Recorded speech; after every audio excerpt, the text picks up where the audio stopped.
আসসালামু আলাইকুম, সবাই কেমন আছেন? অনেক দিন পর একটা ইউটিউব ভিডিও করছি। তো এটা হচ্ছে কচু। সাধারণত আমরা সবাই চিনি। এখনকার জেনারেশন, এখনকার বাচ্চারা হয়তো এটা চেনে না। তাই আমার বাচ্চাদেরকে আমি চেনাবার জন্যই সবজি কিছু রান্না করি। তো এটা হচ্ছে কচু। কচুটা আজকে আমি ভাজি করব। কচুর ডগা বলা হয় এটা। যারা জানে না তাদের জন্য বলছি। কচুর ডগাটাকে কেটে উপরে যে সবুজ চামড়াটা আছে ওটা ফেলে দেবো। আমি হাতে একটু গ্লাভস পরে নিয়েছি, যেহেতু এটাতে একটা কষ যেটা হয় সেটা হাতে নখে লেগে যায়, আবার চুলকায় অনেক সময় দেখা যায়।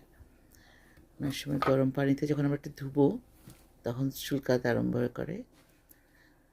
তো যার কারণে আমি একটা গ্লাভস পরে নিয়েছি। যাই হোক, এটাকে আমি কেটে এখন এটাকে পানিতে ভালো করে ধুয়ে নিলাম। ধুয়ে আমি গরম পানিতে সিদ্ধ করব।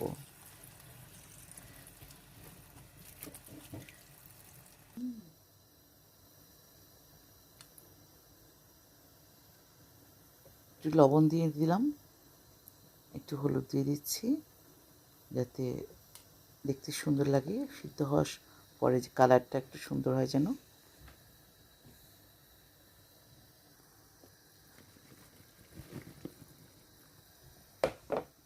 একটা পাতিলের ভিতরে আমি কচু গরম পানির ভিতরে লবণ আর হলুদ দিয়ে একটু কচুগুলোকে দিয়ে দিলাম।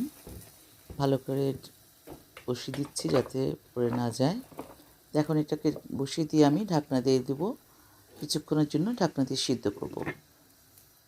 সিদ্ধ হয়ে যাওয়ার পরে এটা যখন একটু নরম হয়ে আসবে তখন আমি এটাকে ছেঁকে ছাকনার মধ্যে ছেঁকে নিয়ে পানি ঝরিয়ে ফেলবো, কারণ পানিটা আমার কোনো কাজে আসবে না।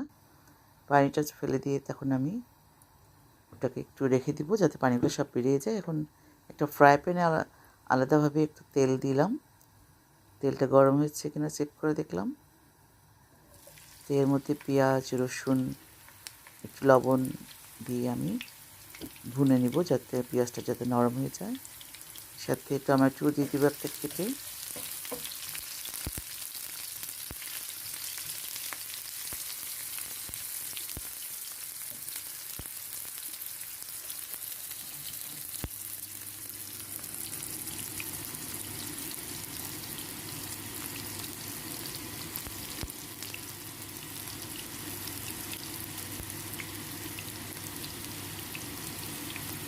একটু রসুন কুচিয়ে দিয়ে দিলাম। রসুন অনেকে চিনবে না হয়তো এখনকার জেনারেশনের জন্য। এই যে রসুন, এটা হচ্ছে রসুন, গার্লিক যাকে বলে। কাঁচামরিচ দিয়ে দিলাম, ভুনে নিব।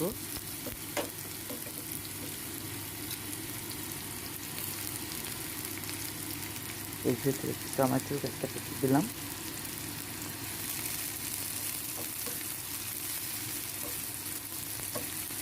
টমেটোটা যাতে নরম হয়, পেঁয়াজ নরম হওয়ার জন্য, টমেটো নরম হওয়ার জন্য একটু লবণও দিয়ে দিলাম। এখানে এখন এটা হচ্ছে হলুদ, জিরা, এটা হচ্ছে মরিচ, গুঁড়া মরিচ, লাল মরিচ, আর এটা হচ্ছে গরম মশলা, ধনিয়া। এগুলো সব আমি একে একে দিয়ে দিব হাফ চামচ করে করে।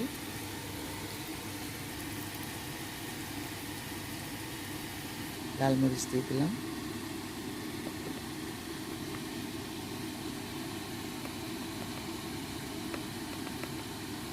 সবগুলোই হাফ চামচ করে আমি দিচ্ছি এখানে।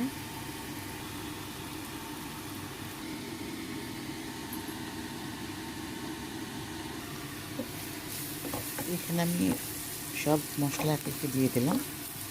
আমি ভালোভাবে বুঝতে পারার জন্য ভিডিওটা করছি, যাতে সবাই বুঝতে পারে কীভাবে করতে হবে। তো এখন মশলাটাকে আমি ভালোভাবে ভেজে ভুনে নেব। ভুনে নিয়ে আমি কিছু চিংড়ি মাছ দিয়ে দিচ্ছি এখানে। চিংড়ি মাছটা ভুনে এর মধ্যে আমি কচুর ডগাগুলো দিয়ে দিয়েছিলাম। এরপরের ভিডিওটা আমার আসলে দেওয়ার ভিডিওটা আমার কীভাবে ডিলেট হয়ে গেছে বা ক্যামেরা অন হয়নি, বুঝতে পারিনি।